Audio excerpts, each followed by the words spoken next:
Yeah, so I'm Tris Dixon, a boxing writer, and I've been covering the sport for almost 25 years, having written about um, mental health and brain injuries in boxing probably for about 15 of those years. Um, why, when you started out, why boxing journalism? Why boxing in general? Like, what pushed you to sort of start in this career? So I boxed as an amateur, um, and that was from about the age of 16.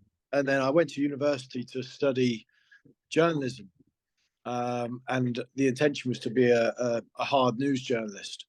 And then in my third year, I was stuck with something to write for a dissertation, didn't really know what to do, and wound up writing about Mike Tyson's representation in the media. Really, that was the first bit of boxing writing I'd done or did, um, of any sort of subsequence. And that was really the catalyst to going into writing about boxing. Um, and in terms of that, you obviously written about boxing for the past, as you said, 25 odd years. What pushed you in writing Damage? What caused? What are the sort of things that caused that? So I was taking a bit of a sabbatical from boxing. I didn't even know if I wanted to go back, but I'd always had a project in mind of wanting to write about life after boxing and why so many fighters struggle in life after boxing. So that had been parked in my brain for a number of years. And then I was actually on a family holiday to Cape Verde, and I was reading the American football book, League of Denial, not with boxing in mind at all, but just reading it. And I read about this thing, CTE, and I sort of knew bits about it. And I knew it was sort of a buzzword and knew it was linked to those buzzwords with concussion, American football, NFL, and never really thought about it as it relates to boxing. And then I was reading about the American footballers who'd suffered with it and their symptoms. And the symptoms were depression, mood swings, suicidal tendencies,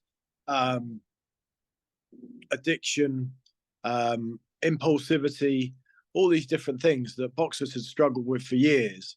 And I was thinking that there's a direct correlation here, right? And then obviously, as I read on, CTE was what we all know as punch drunk syndrome before it changed name. So it was punch drunk syndrome, according to obviously Harrison Martland's paper back in the 1920s. And then it became dementia pugilistica. And then it became CTE. And, it's the same thing. And I've been thinking, well, how have I been the editor of Boxing News, been a pundit on global TV stations, and not even really known about CTE and what it was, and actually how much it affects people in the sport. And I think I was one of those who would put everything down to the luck of the draw, and some fighters might get it, some might not. And obviously I was just blissfully naive, knowing now what I do know. And I never wanted to make excuse for boxing, but I was like, surely it can't be that bad. And then obviously by the time I got to the League of Denial, I read about the links to Alzheimer's, to ALS, to Parkinson's, to dementia. And I kind of already had it made up in my mind before that. And in fact, during this sabbatical from boxing from about 2015 to 18, I kind of had it made up on my mind exactly what was what. But the dots were really joined by reading League of Denial. And I was thinking, it was kind of not a eureka moment, but it was kind of like a galvanizing moment where I was like, okay, I'm going to do this. This is something that people need to be aware of in boxing, and delivered from a place of, yes, authority, but from a place where people can relate to it. Not in a medical journal. Do you know what I mean? Like, it needs to be a popular culture book where everything is under one roof, and I need to and I felt the need to deliver it. Do you think since that, and you obviously said that you want to deliver it in sort of a pop culture, sort of an easier way and more accessible way, do you think that has made a lot more people aware? What sort of reaction have you seen from the sort of boxing industry to your book and to the contents inside? So yeah, I think the thing is, Callum, I don't think anything really can be done in boxing to make a groundswell of changes. I just think it's everything's going to be done. If anything that happens in boxing, it tends to be done very slowly and steadily. And I think the thing with damage was, I'd always said, oh, if it can change the trajectory of one person's life, then it's done its job. Well, subsequently, you know, according to the podcast, obviously Jamie Spate and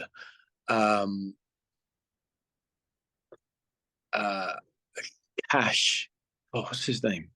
Cash in Scotland. God, his name's just escaped me. Cash, I'm sure it'll come back to me in a sec. It's been responsible for quite a few people retiring. I think it had a hand in Carl Frampton retiring when he did. And I get some rewarding messages and stuff on social media on a semi-regular basis. For example, I was tagged in something from an amateur gym recently where the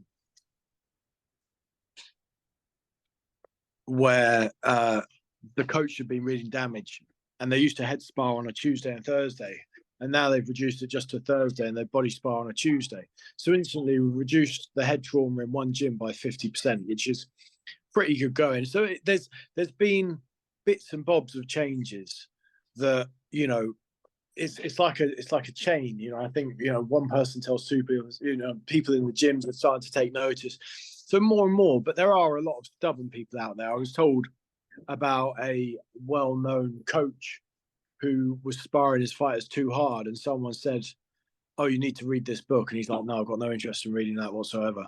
So I mean, for you know, the handful that are reading it, I know there's a lot of people that are happy to turn a blind eye to it. And then I know that it's a moral dilemma for people in boxing as well. I know TV executives who've not read it because they don't want it to change their mind on the sport. I know trainers who have turned away from it because they say, oh, it would be the straw that breaks the camel's back, and they'll ultimately walk away from the sport. I kind of do get those arguments, but I also have a lot of respect for the coaches that have read it and have adjusted their training philosophies and corner work respectively.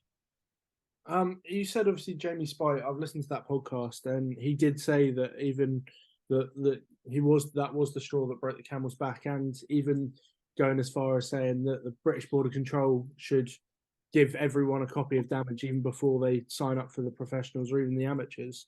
What sort of pride does it give you hearing these stories from obviously Jamie Spite or Spate, sorry, and seeing his sort of reaction to it and how it's affected him?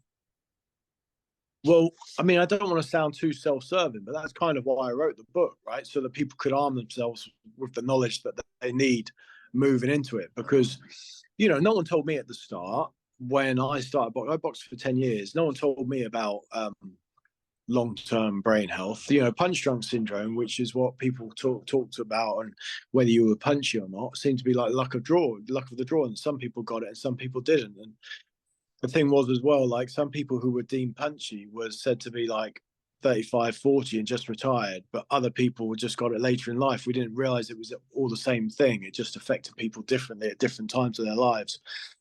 So I think the thing is to allow people to make the choice. Like, I am not in the anti-boxing brigade, but people do need to be armed with the knowledge of what might happen to them down the line. I think that it's a very trendy thing.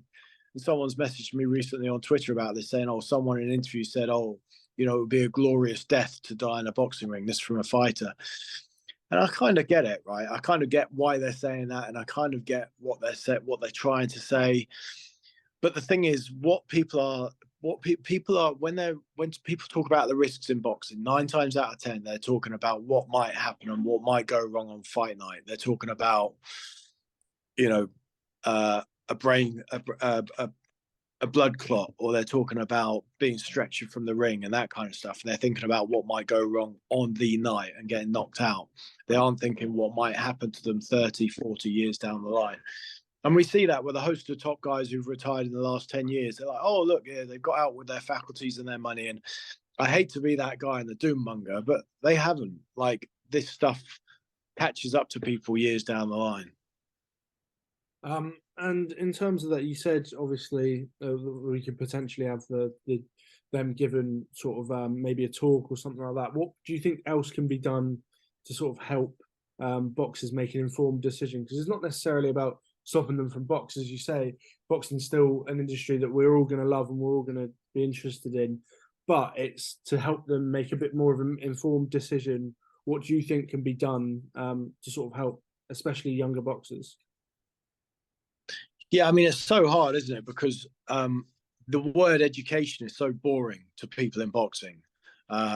But ultimately, it does come down to that, right? And it's going to be when you do your medical to get a license or so you can box as an amateur, you have to be told about this stuff, probably in front of your parents as well, right? That would be good because they can make decisions. I think there are different things. We know that in some countries you're not allowed to head a football at 14, but here you can punch each other in the head at the age of 11. Like there's some big changes that could happen,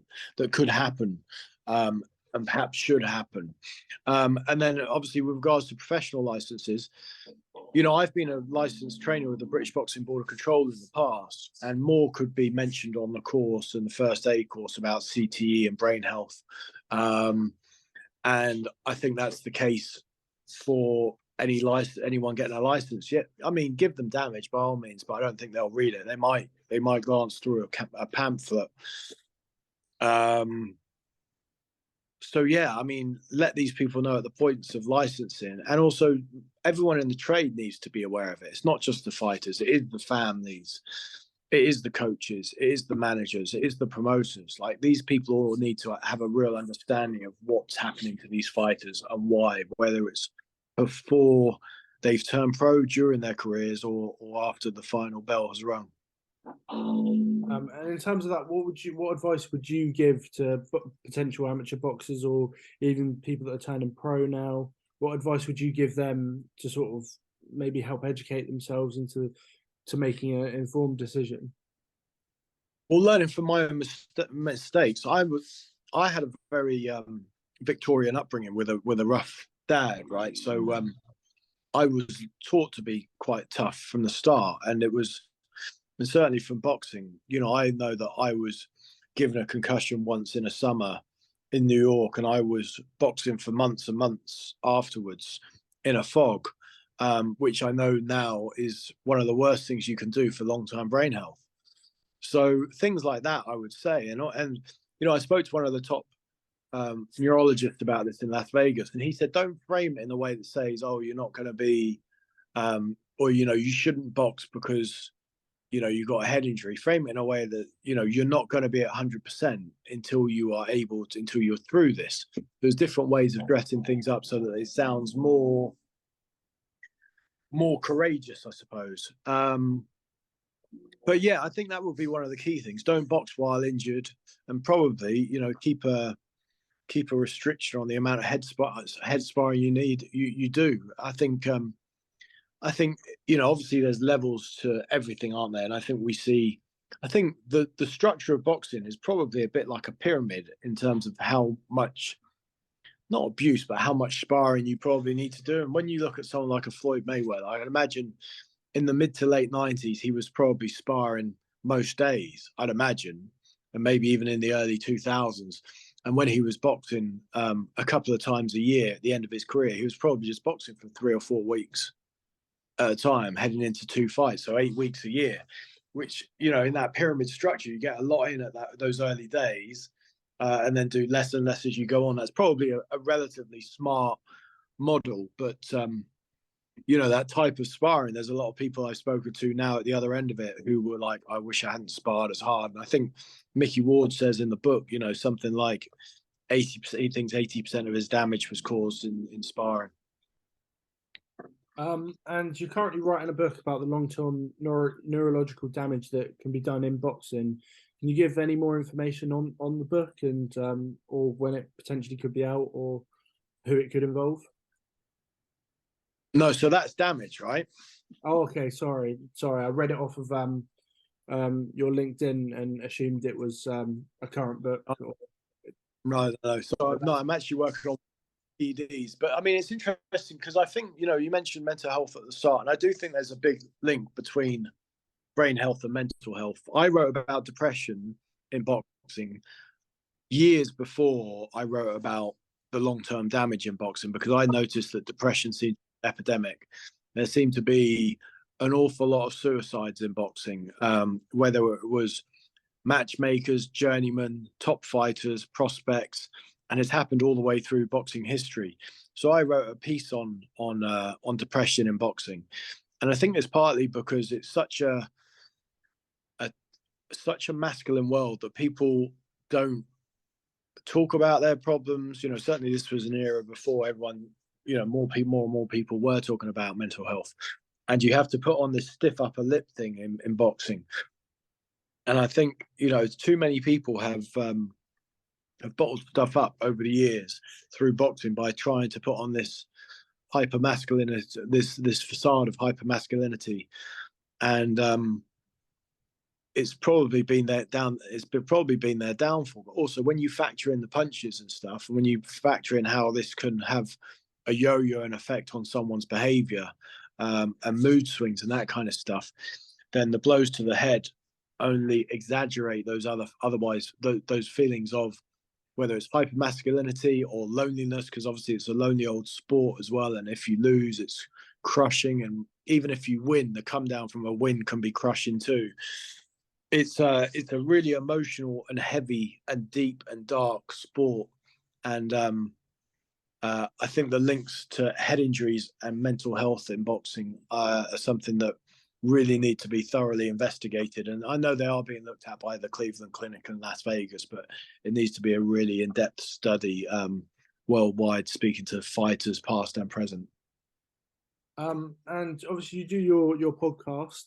What pushed you sort of to do the podcast? Personally, I've listened to it, and I listen to it almost weekly, like when I'm on my way to work or whilst I'm at work, and I really enjoy it. I think it's given me some real good opportunity, like even contacts, or even sort of the stories are great. The Jamie Spate one was particularly interesting for me. I've listened to the Conor Benn one as well. I've listened to a lot of them, but they're just two of the ones that sort of stand out to me, and I've really enjoyed. What pushed you to sort of start the podcast and show people's lives?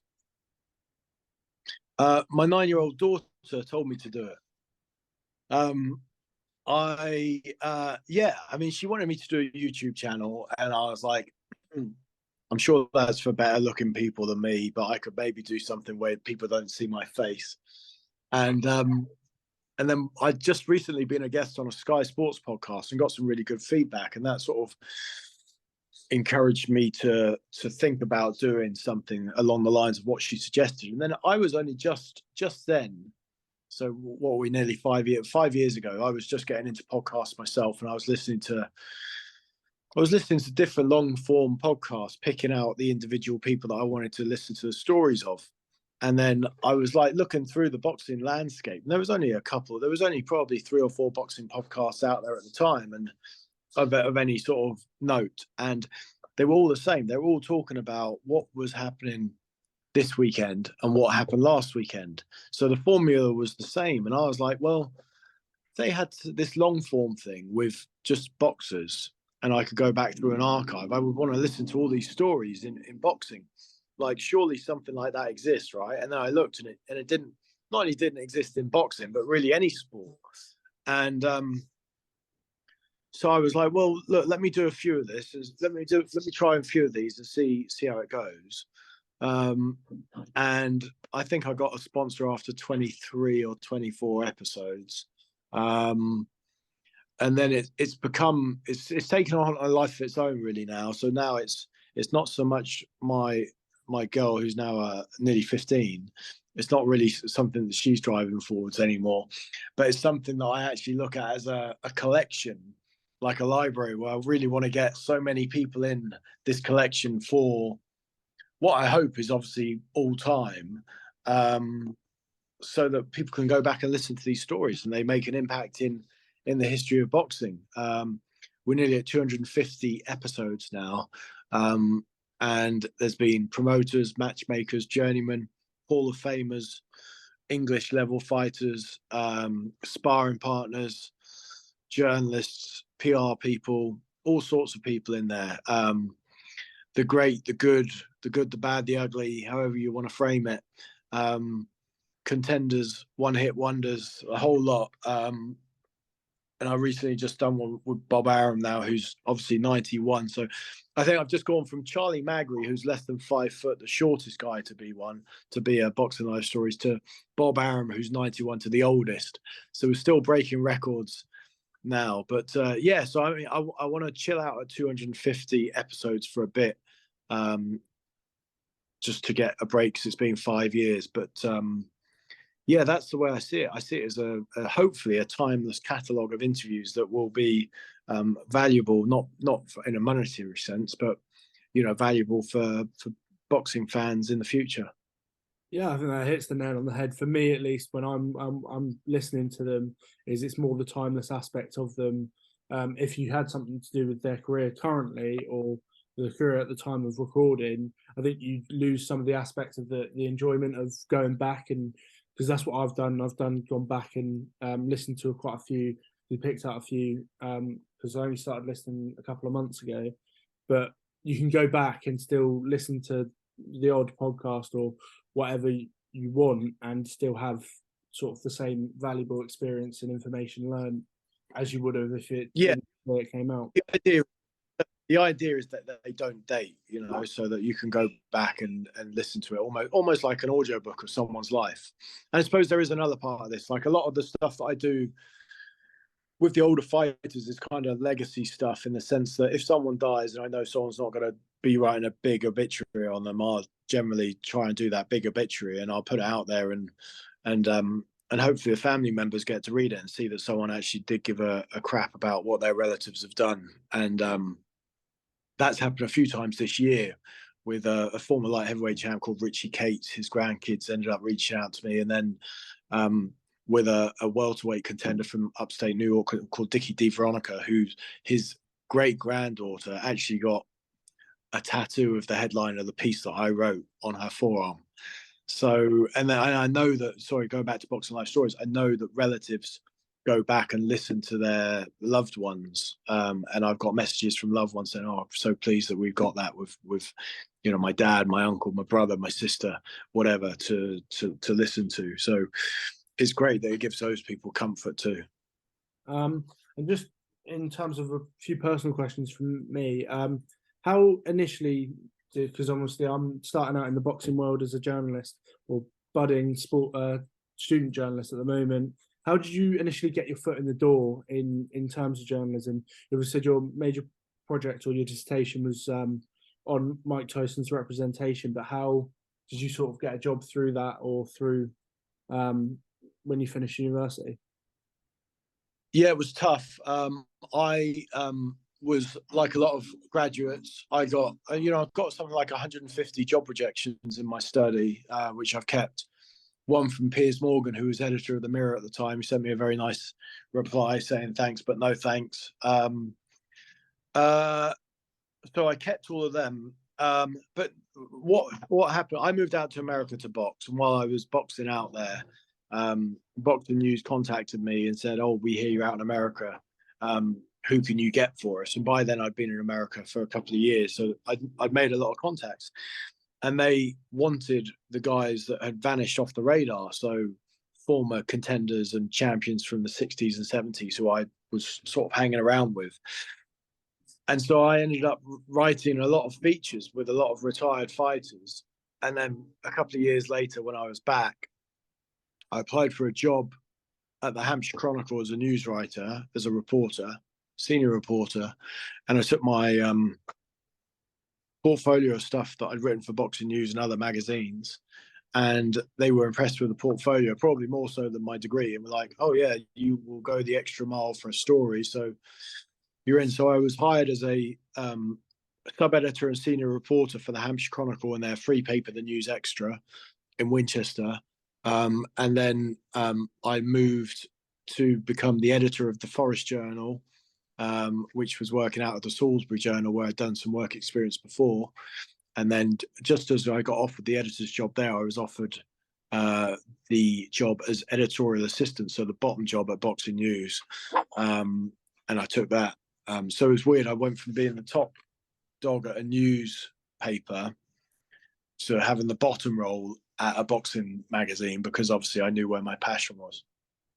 And Um, then I was boxing news team for 8 years and became editor after 3 years, and I had 5 years editing there. and in terms of getting contacts, was it just a sort of natural thing for you in terms of contacting people through your own boxing, or was it more of a there's certain ways that you did it that were more successful than others? Well, I mean, in those days in America, it was literally me getting a bus to someone's house and showing up on their doorstep and trying to find out if they were still at the same address, because there were no cell phones and that kind of stuff. So I have a book called The Road to Nowhere, which kind of documents all these travels where I was sort of a 21-year-old traveling around America on the Greyhound buses, just trying to find old fighters so I could do these interviews for Boxing News. But yeah, contacts. It's a relationship business. So you build the rapport. They've got to see your face. You've got to be around, and they've got to see your face. You've got to be consistent with them, and you've got to treat them fairly. And over time, they will see that you're professional and you're trying to do your job and you're trying to do them well, and you're not going out of your way to throw them under a bus. And that you're not one of those clickbait style guys. And I think people have respect for that, and hopefully that's what has led to whatever longevity I've had. And just one final one, what advice would you give to someone in my position, just about to finish university, potentially wanting to go into the boxing journalism world? What one piece or a few pieces of advice would you give? So tempted just to say, for the lols, run a million miles.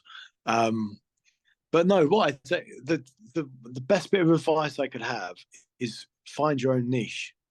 And that's not a lazy thing. Like, you need to think outside the box and think, okay, what am I doing? What am I going to do differently to what anyone else is doing? So that, why is Boxing Life Stories been a success? Because no one else is doing it. And then if they did start doing it, they've tried to copy Boxing Life Stories.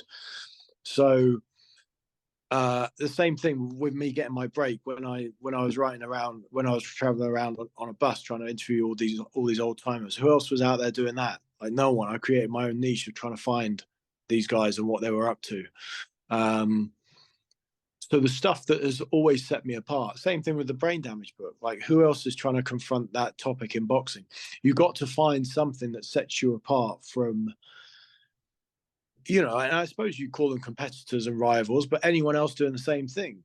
When you look at boxing, the landscape is, and I think YouTube channels are really starting to struggle now. If you look at the views, they've gone right down through the floor for a lot of people, except for probably my guys at ProBox, where they're doing something different in the studio with Chris Algieri, Teddy Atlas, Sean Porter, Tim Bradley, and Paulie Malignaggi. Like, we're trying something different, and therefore the views are high, because I think we're offering something different than the smash and grab interviews at press conferences. And I think that's one of the reasons why I think the YouTube stuff is now starting to struggle, and these hits and figures aren't going through the roof, is everyone's doing the same thing, asking the same questions in the same environment.